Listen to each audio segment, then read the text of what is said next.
One of Marx's greatest ever contributions was the revolutionary potential of the working class. As capitalism concentrated populations into urban areas and into workforces, this creates organizations of working people who will fight against the system and demand change in their own interests. He predicted that this would lead to revolutions in the most industrialized nations of his time, like Britain and Germany, and then spread across the world. But as we have seen, the union movement has been utterly destroyed by politics, the media, and globalization. So, it would seem that Marx was wrong, but is it really that simple? In Marx's time, the working class was developing into a self-conscious and intricately organized political force in the industrialized world. There was much enthusiasm and hope for its potential to fight for the interests of working people against the interests of the economic and political establishments. Importantly, this was also a time in which the horrors of industrialization with its deplorable working conditions pushed workers to stand together to fight not only for dignity and respect, but literally their very lives. The resulting struggle Marx saw as the embryo of socialism within the womb of capitalist society. He predicted that it was only a matter of time before this struggle culminated in a takeover of the capitalist machine by the workers of the world.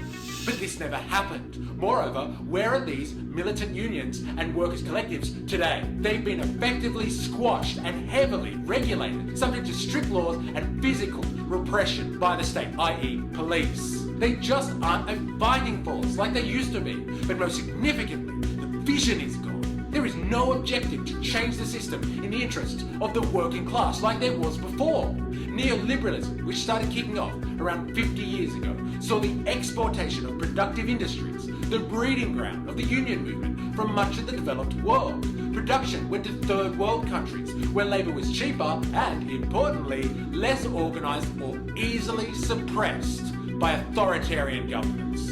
If working people were going to organise, eating into profits, then capitalists would just ship the work elsewhere, to a place where labour could be exploited better. Now, this action effectively neutralised union movements as a political force, reducing them to merely a lobby group for industrial relations policy and workplace dispute resolutions. The working class movement is quite bluntly a shadow of its former self from 100 years ago.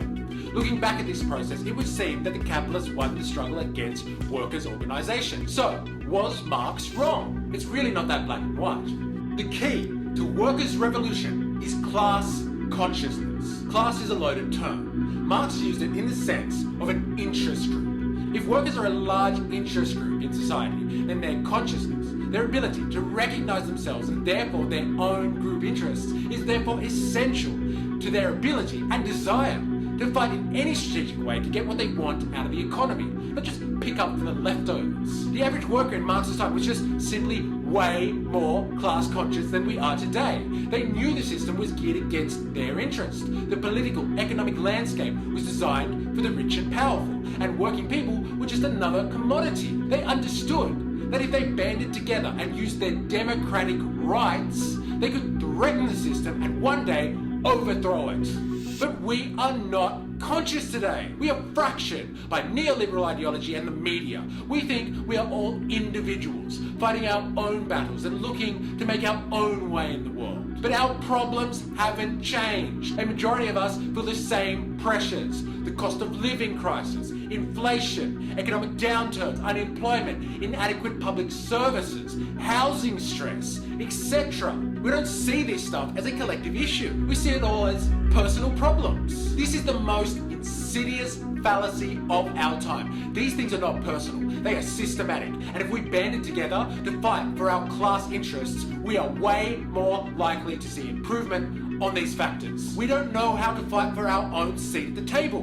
We don't even know we, as a group, exist. Marx was not wrong about our revolutionary potential. He was unable to foresee how capitalism would evolve to eviscerate workers' movements, and we would become completely lost, blinded by the propaganda of self-interest. We must re-establish the power of collective consciousness while we still have the chance. Remember, I am, you are, we are a MysterE.